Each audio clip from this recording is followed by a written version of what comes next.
শীর্ষ নেতাদের হারানো, যুদ্ধের চাপ আর আন্তর্জাতিক কূটনৈতিক টানাপোড়েন, এই পরিস্থিতিতে ইরান কি সত্যি দুর্বল হয়ে পড়েছে নাকি ভেতরে ভেতরে আরো শক্তভাবে সংগঠিত হচ্ছে দেশটি?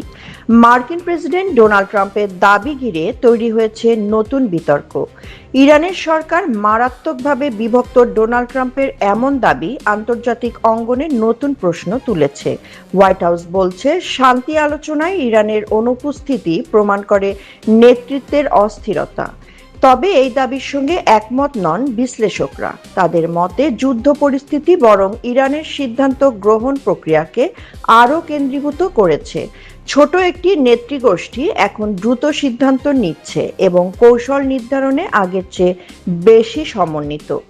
বিশেষজ্ঞরা বলছেন, যুদ্ধের চাপেই পুরনো রাজনৈতিক মতভেদ অনেকটাই চাপা পড়েছে। এক সময়ের প্রতিদ্বন্দ্বীরাও একসাথে কাজ করছে দেশের ভবিষ্যৎ নির্ধারণে। অন্যদিকে ইরান শুরু থেকেই স্পষ্ট করে দিয়েছে, নৌ অবরোধ তুলে না নিলে তারা আলোচনায় বসবে না। ফলে আলোচনায় অগ্রগতি না হওয়ার পেছনে শুধু অভ্যন্তরীণ বিভক্তি নয়, বরং কূটনৈতিক শর্তই বড় বাধা হয়ে দাঁড়িয়েছে। এদিকে ইরানের ভেতরে কট্টরপন্থী গোষ্ঠীগুলো সক্রিয়। তারা কোনো ধরনের পরাজয়ের চুক্তি মেনে নিতে রাজি নন।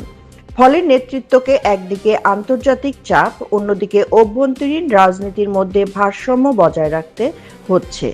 বিশ্লেষকদের মতে এই মুহূর্তে ইরান দুর্বল নয়, বরং যুদ্ধকালীন বাস্তবতায় নিজেদের নতুনভাবে সংগঠিত করেছে। ট্রাম্পের দাবি তাই পুরো বাস্তবতা তুলে ধরে না বলেই মনে করছেন অনেকেই। সব মিলিয়ে প্রশ্নটা থেকেই যাচ্ছে, ইরান কি ভেঙে পড়ছে নাকি নতুনভাবে শক্ত হয়ে উঠছে?